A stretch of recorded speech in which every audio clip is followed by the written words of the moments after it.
साथियों, आप सभी का विजय जंग प्लेटफॉर्म पर स्वागत है। इस वीडियो में हम लोग करंट अफेयर्स वार्षिक 2020 का पार्ट चौथा, जिसमें 50 महत्वपूर्ण करंट अफेयर को देखेंगे।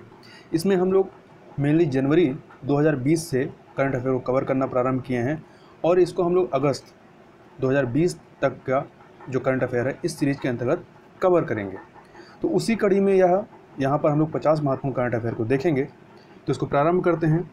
सबसे पहले है विश्व रक्तदाता दिवस। तो विश्व रक्तदाता दिवस जो है प्रत्येक वर्ष 14 जून को मनाया जाता है और इसकी जो इस बार की थीम है वह थीम याद रखिएगा, वह है save blood save lives.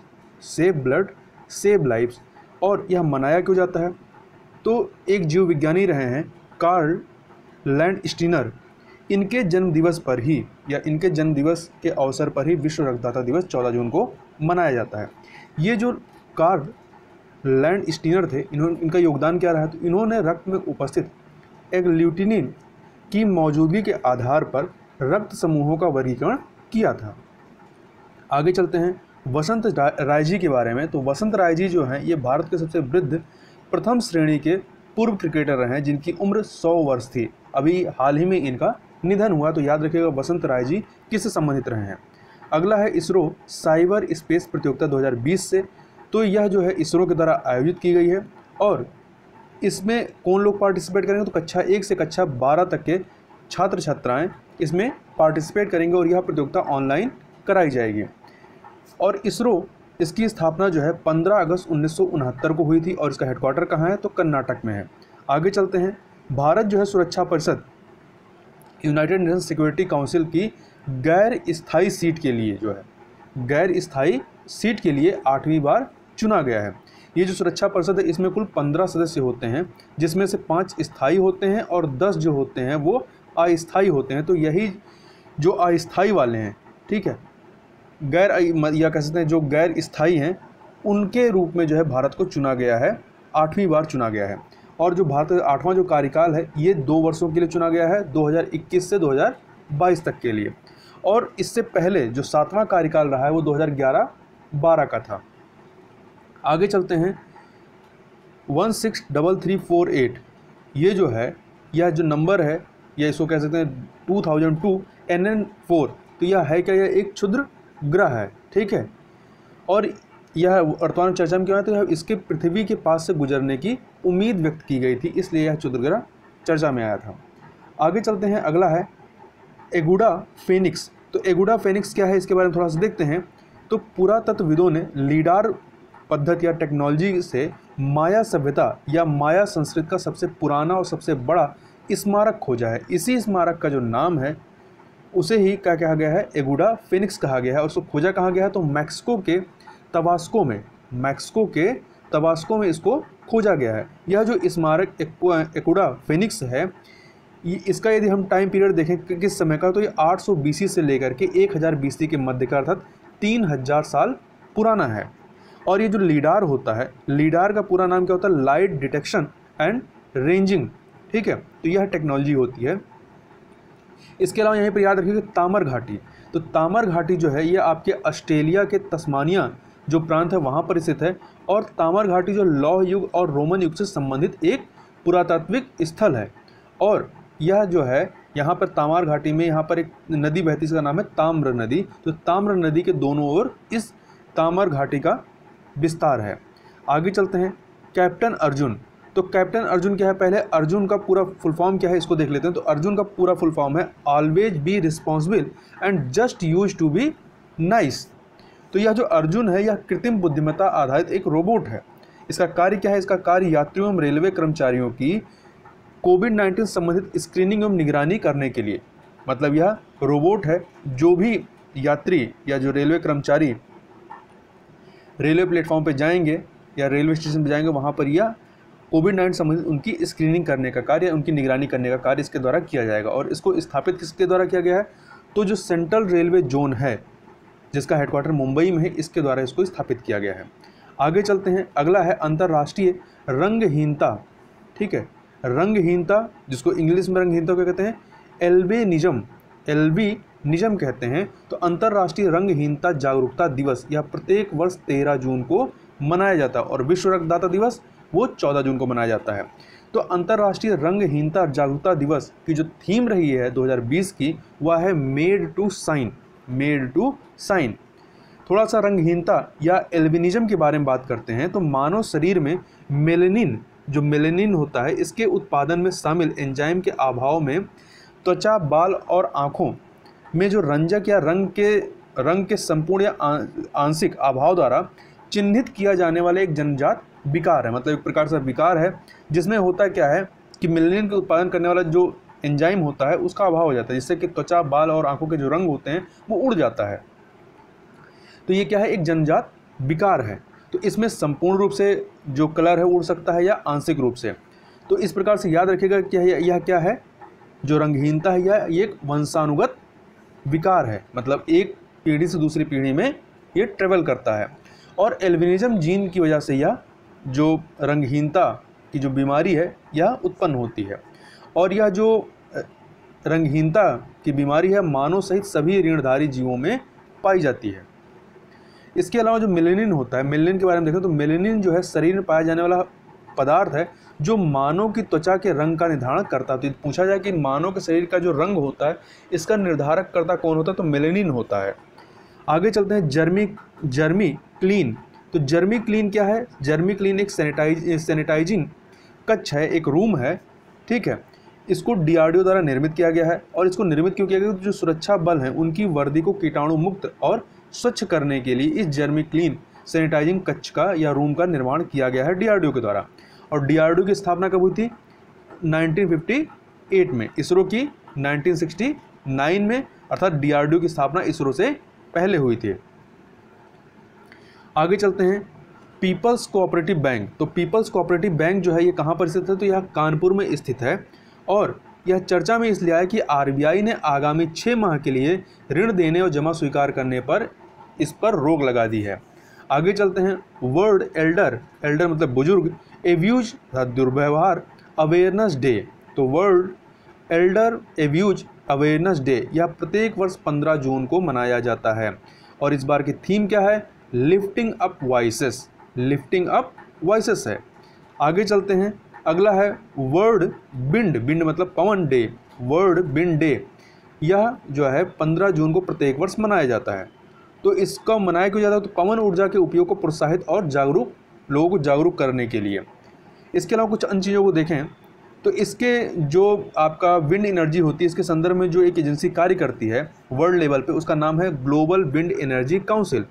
Global wind energy council के बारे में बात करें तो इसकी स्थापना सन 2005 में हुई थी।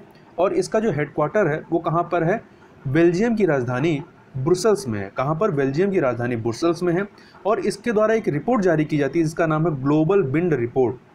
इस रिपोर्ट के अनुसार भारत जो है विश्व में विंड एनर्जी के उत्पादन या संभावना की दृष्टि से चौथे नंबर पे है, ठीक है, विश्व में चौथे नंबर पे है। और इसके द्वारा उत्पादित किए जाने वाली जो विंड एनर्जी की जो संभावना कितनी है, 32,280 मेगावाट है, ठीक है। तो इस प्रकार से चौथे नंबर पे है। पहले पे कौन है, चाइना है, दूसरे पे अमेरिका है, तीसरे पे जर्मनी है। तो याद रखिएगा कि वर्ल्ड लेवल पे सबसे अधिक विंड एनर्जी के प्रोडक्शन में या उत्पादन में नंबर 1 पर कौन है, चीन है, दूसरे पे अमेरिका है, तीसरे पे जर्मनी है और भारत चौथे पे है। इसके अलावा 2022 तक भारत का लक्ष्य 60 गीगावाट मतलब इतनी पवन ऊर्जा उत्पादित करने का है। यह कुल ऊर्जा में पवन ऊर्जा का जो योगदान है वर्तमान में कितना है, 10% है। मतलब जितनी भी ऊर्जा भारत में प्रोड्यूस होती है उसमें पवन ऊर्जा का योगदान कितना है, 10% का है। और भारत में 8 राज्य ऐसे हैं जहां पे बड़े स्तर पर पवन एनर्जी का प्रोडक्शन किया जाता है। इसमें सबसे ज़्यादा प्रोडक्शन कहाँ पर होता है, तमिलनाडु। तो जो टोटल प्रोडक्शन होता है उस टोटल प्रोडक्शन का 29% जो है तमिलनाडु अकेले करता है। उसके बाद दूसरे नंबर पे आंध्र प्रदेश है, तीसरे पे गुजरात है, चौथे पे मध्य प्रदेश और पाँचवें पे राजस्थान है। तो यह जो इनका नाम है क्रम से याद रखिएगा, पहले पे तमिलनाडु है, दूसरे पे आंध्र प्रदेश है, तीसरे पे गुजरात है, चौथे पे मध्य प्रदेश और पाँचवें पे राजस्थान है। और वर्ल्ड लेवल पे भारत चौथे नंबर पे है। आगे चलते हैं, तला मदले क्या है, तला मदले जो है यह यक्षगान रंगमंच की एक पारंपरिक कला है, ठीक है। और यह कहाँ पे इसका आयोजन किया जाता है या कहाँ पे प्रचलित है, तो यह आपका कर्नाटक और केरल दोनों जगह पे प्रचलित है। और इसमें संवाद प्रदर्शन या कैसे वाद विवाद प्रदर्शन किया जाता है।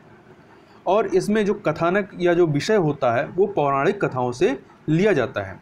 यह चर्चा में क्यों आया? कि चर्चा में इसलिए आया था कि कोविड-19 महामारी की वजह से इसका जो प्रदर्शन है वो वर्चुअल माध्यम पे किया गया। ठीक है, ऑनलाइन प्लेटफॉर्म पर इसका प्रदर्शन किया गया। यक्षगान और इसमें कुछ भिन्नता है और दोनों में कुछ समानता है। यदि भिन्नता की बात करें तो इसमें क्या होता है कि कलाकार कोई विशेष वेशभूषा धारण नहीं करता, जबकि यक्षगान में कलाकार एक विशेष वेशभूषा धारण करता है। इसके अलावा तला मदले में केवल संवादों का प्रयोग और यक्षगान में संवाद के साथ नृत्य अभिनय भी किया जाता है। ठीक है, तो ये तो इनमें डिफरेंसेस है। और समानता क्या है? तो समानता क्या है, दोनों में संगीत एक ही प्रकार का इस्तेमाल किया जाता है। और जो यक्षगान है इसकी शैली की भाषा क्या है? कन्नड़ है।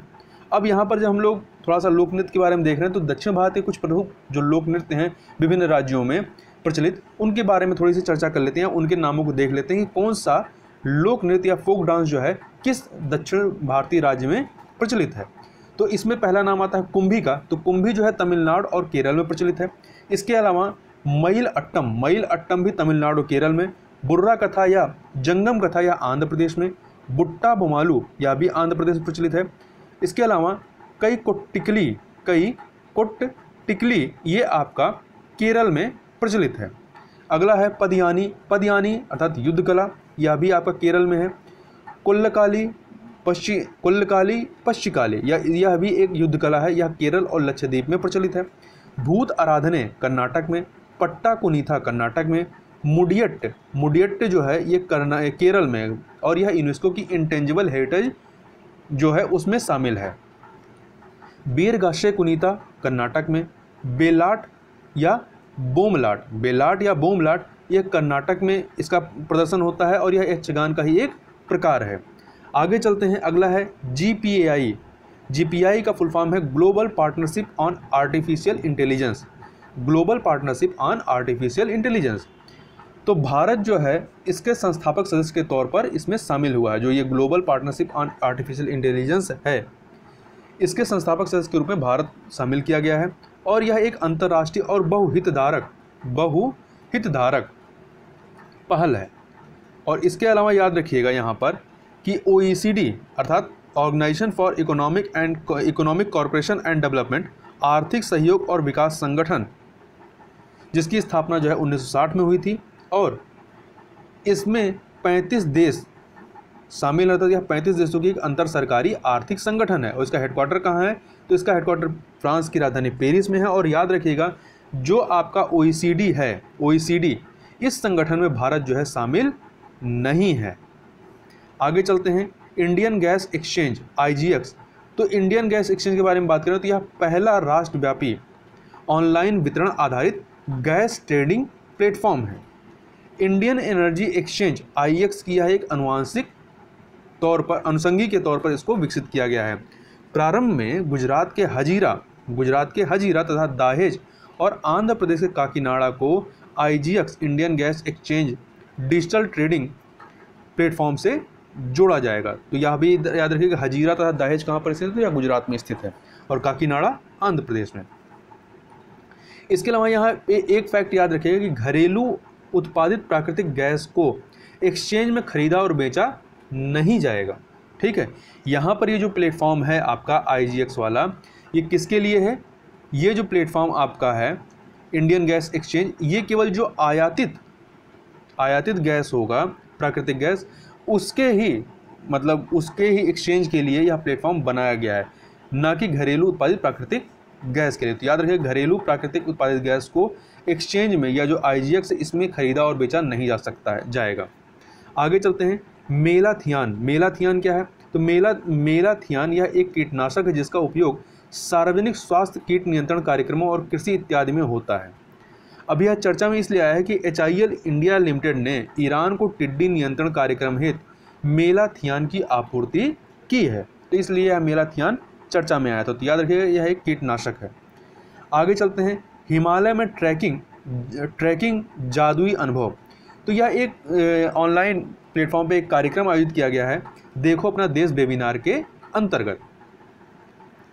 तो यहाँ पर ये जो कार्यक्रम है हिमालय में ट्रैकिंग जादुई अनुभव, यह उत्तराखंड के जो प्रमुख स्थल हैं उनको एक्सपोज करने के लिए या उनको प्रदर्शित करने के लिए इसका आयोजन किया गया है।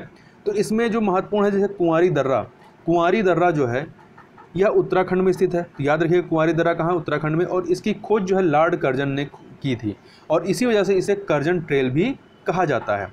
ब्रह्मताल, यह भी उत्तराखंड में। फोटोक्सर जो है लद्दाख का एक गांव है और जो कि जास्कर दर्रा का एक हिस्सा है। इसके अलावा रूपकुंड, यह भी उत्तराखंड में है और यह रूपकुंड कहाँ है, त्रिशूल पर्वत जो कि उत्तराखंड में यहाँ पर स्थित है। आगे चलते हैं, आगे है मैगलानोडोन बैकास्केनके, ये है क्या, तो यह गोंडवानथेरिया के वंश की विलुप्त प्रजाति के दांतों की खोज की गई है। ठीक है, तो यह क्या है, यह एक स्तनपायी जीव है और ये जो दांत कहाँ खोजे गए हैं, यह अर्जेंटीना का जो पेंटागोनिया मरुस्थल है या पेंटागोनिया डेजर्ट जो है वहाँ पर इसको खोजा गया है। और यह किस युग का है, तो यह क्रेटेशियस युग का है, जिस युग में डायनासोर पाए जाते रहे हैं। आगे चलते हैं मंकी पार्क के बारे में बात करें तो कर्नाटक के शरावती पश्च जल क्षेत्र के निर्जन द्वीपों पर एक मंकी पार्क स्थापित करने की योजना का पर्यावरणविदों ने विरोध किया है। इस वजह से यह मंकी पार्क चर्चा में आता है। याद रखिए कहाँ पे स्थापित किया जा रहा है, कर्नाटक में। इसके अलावा थोड़ा शरावती नदी के बारे में बात करें तो इसका शरावती नदी का उद्गम जो है कहाँ पे है, कर्नाटक में है और इसका प्रवाह क्षेत्र देखें तो केवल कर्नाटक में ही यह प्रवाहित होती है। पश्चिमी घाट में जो कर्नाटक स्थित है वहीं पर यह केवल कर्नाटक में प्रवाहित होती है और अरब सागर में जाकर के गिर जाती है। और शरावती नदी पर ही जो जोग या जरसप्पा जो जलप्रपात है वो इसी शरावती नदी पर स्थित है कर्नाटक में। आगे चलते हैं, जूनटीन्थ जो है एक शब्द है जो जून तथा 19 से मिलकर के बना हुआ एक मिश्रित शब्द है। ठीक है, ये जो है जूनटीन्थ, ये चर्चा में क्यों आया, तो 19 जून इसमें 19 जो है 19 और जून, तो यही जूनटीन्थ है। तो 19 जून को अमेरिका में दास प्रथा से मुक्ति दिवस के रूप में मनाया जाता है या जाना जाता है। ठीक है, और अफ्रीकी अमेरिकियों के लिए स्वतंत्रता का प्रदर्शन करने वाला एक प्रतीकात्मक तारीख है 19 जून। आगे चलते हैं, पारिवारिक प्रेषण या जो रेमिटेंस आता है, ये जो प्रवासी जो बाहर रहते हैं और वो अपने देश में जहाँ के प्रवासी हैं वहाँ पर जो पैसा भेजते हैं उसे ही रेमिटेंस कहते हैं।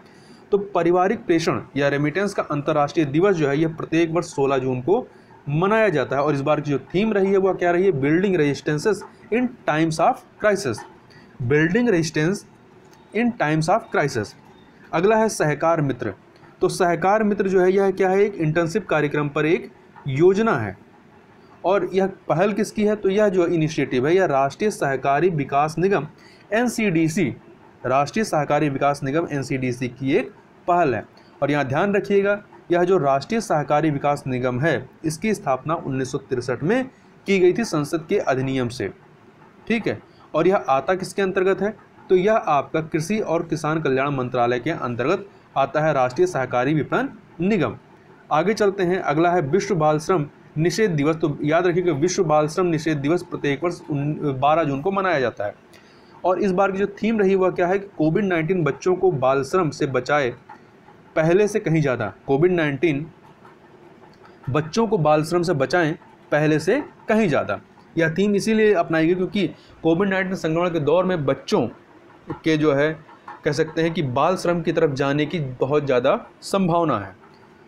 इसी में याद रखिएगा कि बाल अधिकारों पर जो यूनाइटेड नेशन कन्वेंशन है जिसको शॉर्ट में हम लोग UNCRC कहते हैं, United nation convention on the rights of the child, इसको जो है 20 नवंबर 1989 को अपनाया गया। 20 नवंबर 1989 को अपनाया गया और भारत ने 1992 में इसको अनुमोदित किया, मतलब भारत ने भी इसको अपनाया है। अब भारत में थोड़ा सा जो बच्चों के श्रम से या बाल श्रम संबंधित कुछ चीज़ें उनको देख लेते हैं। तो भारत में बाल श्रम निषेध और विनियमन अधिनियम 1986 है और यह जो अधिनियम लाया गया था यह गुरुपद स्वामी समिति की सिफारिश पर यह बाल श्रम निषेध और विनिमय अधिनियम 1986 लाया गया था। अभी हाल ही में 2016 में इसमें कुछ संशोधन भी किए गए हैं। इसके अलावा याद रखिएगा इंटरनेशनल लेबर ऑर्गेनाइजेशन ILO, तो इसकी स्थापना जो है 1919 में वार्साई की संधि के द्वारा की गई थी। वार्साई की संधि के द्वारा 1919 में की गई थी। उसका हेडक्वार्टर कहाँ है? तो स्विट्जरलैंड के जिनेवा में है। और इसको 1969 में नोबेल शांति का पुरस्कार भी दिया जा चुका है ILO को। आगे चलते हैं। PK Mohanty panel. PK Mohanty जो हैं ये RBI के कार्यकारी निदेशक रहे हैं। तो इनकी ही अध्यक्षता में RBI के द्वारा एक पैनल गठित किया गया है। इस RK मोहंती पैनल का काम क्या है? तो निजी क्षेत्र के बैंकों के स्वामित्व के दिशा निर्देशों की समीक्षा करना ही इसका महत्वपूर्ण कार्य है। आगे चलते हैं। आरोग्य पथ। तो आरोग्य पथ के बारे में बात करें तो CSIR का national health care supply chain portal है। आरोग्य पथ क्या है? CSIR का national health care supply chain portal है, जिसका उद्देश्य महत्वपूर्ण स्वास्थ्य सेवाओं की वास्तविक समय पर उपलब्धता प्रदान करना है। CSIR इसकी स्थापना सितंबर 1942 को की गई थी। आगे चलते हैं। मालाबार ग्लाइडिंग मेढक। मालाबार ग्लाइडिंग मेढक के बारे में बात करें तो यह भारत में केवल पश्चिम घाट में पाया जाता है। तो यहाँ पर यदि केवल शब्द का इस्तेमाल हो तो यहाँ पर सही, क्योंकि जो मालाबार वैसे भी नाम से समझ में आ रहा है कि पश्चिमी घाट से संबंधित है। तो मालाबार ग्लाइडिंग मेढक भारत में केवल पश्चिमी घाट में पाया जाता है और यह संकट मुक्त अर्थात लीस्ट कंसर्न आयुष्मान की जो लीस्ट कंसर्न श्रेणी है उसके अंतर्गत यह आता है। आगे चलते हैं। अमीबाइसिस अथवा अमीबा रक्ततिसार या पेचिस। तो जो पेचिस होता है उसे ही अमीबा रक्ततिसार कहते हैं या अमीबाइसिस कहते हैं। तो इसमें होता क्या है कि जो बृहदांत जो कोलन होता है शरीर में, बृहदांत में अमीबा, इस अमीबा का नाम क्या है? Amoeba Entamoeba. जो अमीबा एंटामोइबा होता है, एंटामोइबा हिस्टोलिटिका द्वारा होने वाली एक परजीवी प्रोटोजोआ संक्रमण होती है। याद रखिएगा, यह परजीवी या प्रोटोजोआ से होने वाला संक्रमण है। JNU के शोधकर्ताओं की टीम ने एक नई दवा के अणु विकसित किए हैं। ठीक है, तो इसीलिए यह चर्चा में आता है। जो बृहदांत या कोलन होता है इसे ही आंत भी कहते हैं। आगे चलते हैं। घर घर निगरानी मोबाइल ऐप। तो यह पंजाब सरकार के द्वारा इस मोबाइल ऐप को लॉन्च किया गया है। इसका काम कोविड-19 के समुदाय प्रसार की जांच के लिए इसको लाया गया है। अगला है अनमोल नारंग। तो अनमोल नारंग जो है ये अमेरिकी सैन्य अकादमी से स्नातक की उपाधि पाने वाली पहली सिख हैं। तो यह एक महिला है, याद रखिएगा, पुरुष नहीं है। अनमोल नारंग जो हैं अमेरिकी सैन्य अकादमी से स्नातक की उपाधि पाने वाली पहली सिख हैं। अगला है द्वितीय विश्व युद्ध की 75वीं विजय दिवस परेड। यह कहाँ पर आयोजित होगी? रूस के मॉस्को में। और द्वितीय विश्व युद्ध कब हुआ था? 1 सितंबर 1939 को प्रारंभ होता है और 2 सितंबर 1945 को समाप्त हो जाता है। आगे चलते हैं। मुख मलद कली आबिल गजाइब। तो ये जो हैं नाम दोबारा से आप देख लीजिएगा। यह किर्गिस्तान के प्रधानमंत्री पद से इन्होंने अभी हाल ही में इस्तीफा दिया है। इस्तीफा दिया क्योंकि इनके खिलाफ एक आपराधिक जांच चल रही, तो आपराधिक जांच का हवाला देते हुए इन्होंने अपने पद से इस्तीफा दिया है। ये जो किर्गिस्तान है इसकी राजधानी क्या है? बिश्केक है। कई बार देशों की राजधानियां मिलान करने के लिए पूछ लेता, तो बार बार हमें जहाँ पर भी आए इस तरह के देश तो उनके राजधानियों को पढ़ते रहना चाहिए। तो किर्गिस्तान की राजधानी बिश्केक है। अगला है वर्ल्ड इकोनॉमिक फोरम। तो वर्ल्ड इकोनॉमिक फोरम 2020 जो है इसमें 100 टेक्नोलॉजी कंपनियों को लिस्ट किया गया है। इसमें 2 भारतीय कंपनियां भी शामिल हैं। अब ये 2 भारतीय कंपनियां कौन सी हैं इसको थोड़ा सा देख लेते हैं। इसमें पहला है जस्ट मनी। जस्ट मनी जो है ये आर्टिफिशियल इंटेलिजेंस आधारित डिजिटल भारतीय लेंडिंग मतलब जो कर्जा देने का कार्य करते हैं, तो लेंडिंग प्लेटफॉर्म है जो लोगों को किफ़ायती ऋण सुविधा प्रदान करती है, जस्ट मनी। और स्टेलेप्स क्या है? यह इंटरनेट ऑफ थिंग्स आधारित स्टार्टअप्स प्लेटफॉर्म है जो डेयरी आपूर्ति श्रृंखला के डिजिटलीकरण के कार्यों से जुड़ी हुई है। ठीक है, आगे चलते हैं। विश्व मगरमच्छ दिवस। तो विश्व मगरमच्छ दिवस प्रत्येक वर्ष 17 जून को मनाया जाता है और भारत में मगरमच्छ की 3 प्रजातियां पाई जाती हैं। तो इसमें जो है एक आपका मगर या दलदली मगरमच्छ या भारतीय मगरमच्छ कहते हैं इसे। एक है मगर, इसको हम दलदली मगरमच्छ भी कहते हैं या इसी को हम लोग भारतीय मगरमच्छ भी कहते हैं। यह मुख्य रूप से मीठे पानी में पाया जाता है। कहाँ पर? मुख्य रूप से मीठे पानी में पाया जाता है और पूरे भारतीय उपमहाद्वीप में आपको मिल जाएगा। और आयुष्मान की जो रेड लिस्ट है उसमें वल्नरेबल कैटेगरी के अंतर्गत यह सूचीबद्ध है। अगला है घड़ियाल। तो घड़ियाल यह भारतीय उपमहाद्वीप का मूल निवासी है और राष्ट्रीय चंबल अभ्यारण्य, करतनिया घाट वन्यजीव अभ्यारण्य, जो कि दोनों ही आंध्र प्रदेश इलाके में आते हैं। सोन नदी अभ्यारण्य मध्य प्रदेश, सतकोशिया अभ्यारण्य उड़ीसा और महानदी के वर्षावन बायोम यहाँ पर ये पाए जाते हैं। ठीक है, और आईयूसीएन की रेड लिस्ट में ये क्रिटिकली इंडेंजर्ड में आते हैं। जो मगर होता है वो वल्नरेबल कैटेगरी में है, जो मगर है या दलदली मगरमच्छ है, भारतीय मगरमच्छ, तो वो वल्नरेबल है। और घड़ियाल जो होते हैं ये क्रिटिकली इंडेंजर्ड है। इसके अलावा खारे पानी का जो मगरमच्छ होता है ये भारत के पूर्वी तट पर आमतौर पर उड़ीसा के तटीय क्षेत्रों में पाए जाते हैं। ठीक है, और सुंदरवन अंडमान निकोबार द्वीप समूह के खारे पानी में। और आईयूसीएन की रेड लिस्ट में देखा जाए तो ये लीस्ट कंसर्न श्रेणी में आते हैं। लीस्ट कंसर्न में आपका क्या है, यहाँ पर नहीं है। ठीक है, तो याद रखिएगा कि खारे पानी का जो मगरमच्छ है ये लीस्ट कंसर्न में आता है, जबकि घड़ियाल जो है क्रिटिकली इंडेंजर्ड में आता है, और जो मगर या दलदली मगरमच्छ है ये वल्नरेबल कैटेगरी के अंतर्गत आता है। और साथ ही यह भी याद रखिएगा कि मगरमच्छ संरक्षण कार्यक्रम जो है यह 1975 में उड़ीसा से प्रारंभ हुआ था, और उड़ीसा में तीनों ही प्रजातियां पाई जाती हैं। ठीक है, ये जो मगरमच्छ की 3 प्रजातियों की हमने बात की, तीनों ही वहाँ पाई जाती हैं। और केंद्रीय मगरमच्छ प्रजनन एवं प्रबंधन प्रशिक्षण संस्थान कहाँ पर स्थित है, तो तेलंगाना के हैदराबाद में स्थित है केंद्रीय मगरमच्छ प्रजनन एवं प्रबंधन प्रशिक्षण संस्थान। आगे चलते हैं पेंगोलिन। तो पेंगोलिन जो है ये पृथ्वी पर पाया जाने वाला एकमात्र सशल्क स्तनपायी जीव है। सशल्क स्तनपायी जीव है, और 8 प्रजातियों में से 2 प्रजातियां भारत में पाई जाती हैं। एक है चीनी पेंगोलिन और दूसरा है इंडियन पेंगोलिन। तो जो चीनी पेंगोलिन है यह क्रिटिकली इंडेंजर्ड, और इंडियन पेंगोलिन ये इंडेंजर्ड कैटेगरी के अंतर्गत आते हैं। और यह भारत में देखें तो पूर्वोत्तर भारत और दक्षिण भारत में ये पाए जाते हैं। और प्रत्येक वर्ष विश्व पेंगोलिन दिवस जो है 18 फरवरी को मनाया जाता है। अगला है विश्व मरुस्थलीकरण और सूखा रोकथाम दिवस। तो यह जो है प्रत्येक वर्ष 17 जून को मनाया जाता है। इसकी जो थीम रही है वह है भोजन, चारा और रेशों के लिए उपभोग और भूमि के बीच अंतर संबंध। तो मरुस्थलीकरण को रोकने के लिए जो संयुक्त राष्ट्र अभिसमय है, जिसको हम लोग इंग्लिश में UNCCD कह सकते हैं, इसकी स्थापना 1994 में की गई थी, और यह कानूनी रूप से बाध्यकारी अभिसमय है। यह जो समझौता है यह कानूनी रूप से बाध्यकारी है, तो इस चीज़ को याद रखिएगा। अगला है स्किज़ोथोरैक्स सीकुसी रूमेनेसिस। इसका नाम दोबारा से आप लोग पढ़ लीजिएगा। यह अरुणाचल प्रदेश में खोजी गई मछली की एक नई प्रजाति है। कहाँ खोजी गई है? अरुणाचल प्रदेश में। अगला है प्रकृति सूचकांक 2020, नेचर इंडेक्स 2020। इसको नेचर रिसर्च द्वारा संकलित किया गया है। इसमें भारत जो है 12वें नंबर पर और अमेरिका पहले नंबर पर है। आगे चलते हैं भारतीय गौर या भारतीय बाइसन। नीलगिरी वन प्रभाग में पहला जनसंख्या आकलन किया गया है या स्थापित किया गया है, और दक्षिण एशिया तथा दक्षिण पूर्व एशिया में पाया जाने वाला यह गो जातीय पशु है, जो भारतीय गौर या इसे नीलगिरी भी कहते हैं या नीलगाय भी कह देते हैं कई लोग। और यह आईयूसीएन की जो रेड लिस्ट है उसमें वल्नरेबल कैटेगरी के अंतर्गत आता है। अगला है सीमा समायोजन कर, बॉर्डर एडजस्टमेंट टैक्स, जिसको शॉर्ट में हम लोग बैट कह सकते हैं। तो यह एक सीमा समायोजन कर क्या है? यह एक ऐसा कर है जो बाहर से आयातित, जो इम्पोर्टेड है, जिसको हमने इंपोर्ट किया है, तो बाहर से आयातित इंपोर्टेड सामान पर बंदरगाह पर लेवी शुल्क के अलावा जो लगाया जाता है कर, उसे ही आप क्या कहते हैं? सीमा समायोजन कर या बैट कहते हैं।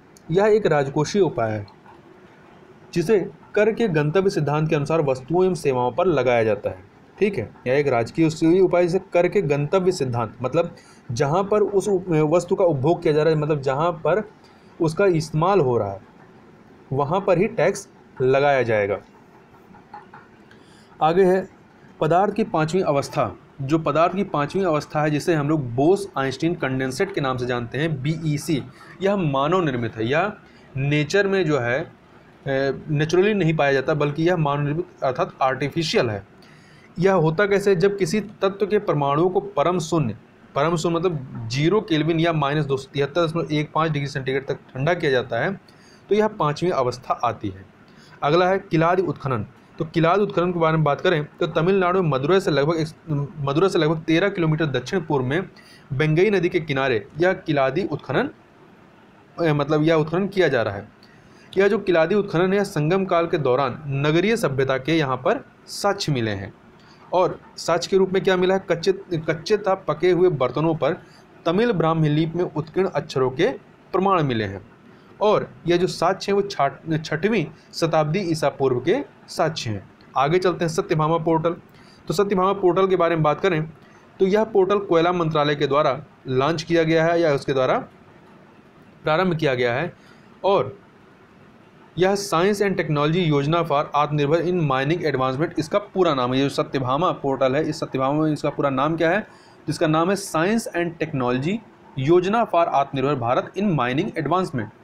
अगला है भारत चीन गलवान घाटी गतिरोध के बारे में। तो ये जो गलवान घाटी है इसकी लोकेशन याद रखिएगा कि यह है कहाँ पे, तो यह पूर्वी लद्दाख क्षेत्र में स्थित है।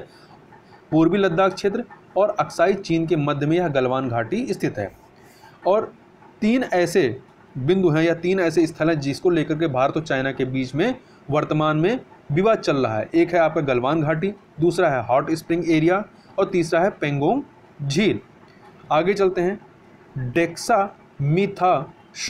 डेक्सामीथासोन यह क्या है, यह एक एंटी इन्फ्लेमेटरी दवा है। एंटी इन्फ्लेमेटरी दवा है जिसका उपयोग आमतौर पर शरीर की प्रतिरक्षा प्रणाली को ठीक करने में किया जाता है, और इसका इस्तेमाल गठिया, अस्थमा सहित अन्य स्थितियों में सूजन को कम करने के लिए भी किया जाता है। यह चर्चा में इसलिए आया कि यह जो है कोविड-19 की रोकथाम में भी उपयोगी साबित हो सकता है, इसलिए यह डेक्सामीथासोन वर्तमान में चर्चा में आया। आगे चलते हैं कोडुमनाल। कोडुमनाल तो तमिलनाडु के ईरोड जिले में स्थित एक गांव है। जो कोडुमनाल है ये तमिलनाडु के ईरोड जिले में स्थित एक गांव है। तो यह क्या है, यह स्थित कहाँ, तो कावेरी की सहायक जो नदी है नॉयल, तो नॉयल नदी के उत्तरी तट पर यह स्थित है। और यह चर्चा में इसलिए आया है क्योंकि ये उत्खनन यहाँ पे कार्य किया जा रहा है और ये संगम काल में एक समृद्ध व्यापार शहर रहा है कोडुमनाल। तो याद रखिएगा संगम काल से संबंधित रहा है। आगे चलते हैं बेबी ड्रैगन। तो बेबी ड्रैगन जो है ये इसको आधिकारिक रूप से ओलम कहा जाता है। क्या कहा जाता है, ओलम कहा जाता है। और जो स्लोवेनिया की जो प्रसिद्ध पोस्टोजना जो गुफाएं हैं उनमें ये पाए गए हैं, मतलब वहाँ पर ये पाए गए हैं। और इस गुफा में एक म्यूजियम बनाया गया है जहाँ पर इनको प्रदर्शित किया जा रहा है। और ये जो ओलम हैं ये 3 बेहद दुर्लभ जलीय जीव हैं, तो मतलब जल में पाए जाते हैं। ओलम्स जो है विशेष रूप से दक्षिणी यूरोपीय जो क्रास्ट क्षेत्र होते हैं, क्रास्ट क्षेत्र मतलब जहाँ पे चूना मिट्टी वाले की अधिकता होती है, उस क्रास्ट क्षेत्र में अधेरी गुफाओं के जल में ये पाए जाते हैं। और यह आयुष्यन के रेड लिस्ट में वल्नरेबल कैटेगरी के अंतर्गत आते हैं। आगे चलते हैं हॉग बैजर। तो हॉग बैजर होते क्या हैं, ये आप देखेंगे इनको तो सुअर और भालू दोनों की इनमें विशेषताएं पाई जाती हैं। एक जानवर होते हैं जिनमें सुअर और भालू दोनों की विशेषताएं पाई जाती हैं और ये काफ़ी छोटे होते हैं। पूर्वोत्तर भारत के त्रिपुरा से प्राप्त हुए जिनको सेपा हिनला वन्यजीव अभ्यारण्य है त्रिपुरा में, उसमें स्थानांतरित कर दिया गया है इन हॉग बैजर को। और ये आयुष्यन की वल्नरेबल कैटेगरी के अंतर्गत ये सूचीबद्ध है। इसके अलावा आप याद रखिएगा कि जो गुमटी वन्यजीव अभ्यारण्य यह भी आपका कहाँ पर स्थित है, त्रिपुरा में स्थित है। आगे चलते हैं ग्रेट ऑक्सीडेशन इवेंट। तो ग्रेट ऑक्सीडेशन इवेंट के बारे में थोड़ी सी बात करें तो माना जाता है कि पृथ्वी के वायुमंडल में जो मुक्त ऑक्सीजन है इसकी उपस्थिति के कारण ही ग्रेट ऑक्सीडेशन इवेंट की घटना हुई। यह घटना ऑक्सीजन उत्पन्न करने वाले साइनोबैक्टीरिया के कारण संभव हो सकी जो 2.3 अरब वर्ष पहले बहुकोशिकीय रूपों में पाए जाते थे। अध्ययन के अनुसार ग्रेट ऑक्सीडेशन इवेंट से पहले वायुमंडल में ऑक्सीजन की मात्रा मौजूद थी किंतु वह वायुमंडल में संकेंद्रित नहीं हो सकी थी। तो ग्रेट ऑक्सीडेशन इवेंट के बाद ही यह संकेंद्रित हो पाई है। आगे चलते हैं सिविल सेवा बोर्ड। तो सिविल सेवा बोर्ड के बारे में बात करें तो नौकरशाही को जो ब्यूरोक्रेसी है उसको राजनीतिक हस्तक्षेप से अलग करने के लिए सिविल सेवा बोर्ड की स्थापना की गई थी। वर्ष कब की गई थी, तो वर्ष 2013 में सुप्रीम कोर्ट ने केंद्र और राज्य सरकारों को नौकरशाही के स्थानांतरण तथा नियुक्ति पर विचार के लिए सिविल सेवा बोर्ड गठित करने का निर्देश दिया था। ठीक है, और राज्य में जो इसका अध्यक्ष होता है कौन होता है, राज्य के जो मुख्य सचिव होते हैं वो इसके सिविल सेवा बोर्ड के अध्यक्ष होते हैं। इसको प्रत्येक राज्य में स्थापित या गठित करने की बात कही गई और केंद्र स्तर पर भी। अगला है इसमें रूस भारत चीन समूह। रूस भारत चीन समूह जो है RIC, इसकी परिकल्पना वर्ष 1998 में तत्कालीन रूसी विदेश मंत्री एवगेनी प्रिमकोव द्वारा की गई थी। 1998 में रूसी विदेश मंत्री एवगेनी प्रिमकोव के द्वारा इसकी परिकल्पना की गई थी। इसका जो लक्ष्य यह था या उद्देश्य जो था कि अमेरिका द्वारा निर्देशित विदेश नीति को समाप्त करना। और दूसरा कि भारत चीन के साथ संबंधों को बढ़ावा देना, मतलब रूस जो चाहता था वो भारत चीन के साथ अपने संबंधों को बढ़ावा देना चाहता था। तो इस प्रकार से यहाँ पर हम लोगों ने 50 जो महत्वपूर्ण करंट अफेयर थे यहाँ पर हम लोगों ने देखे। तो इस वीडियो में बस इतना ही, मिलते हैं नेक्स्ट वीडियो में, तब तक के लिए बहुत बहुत धन्यवाद।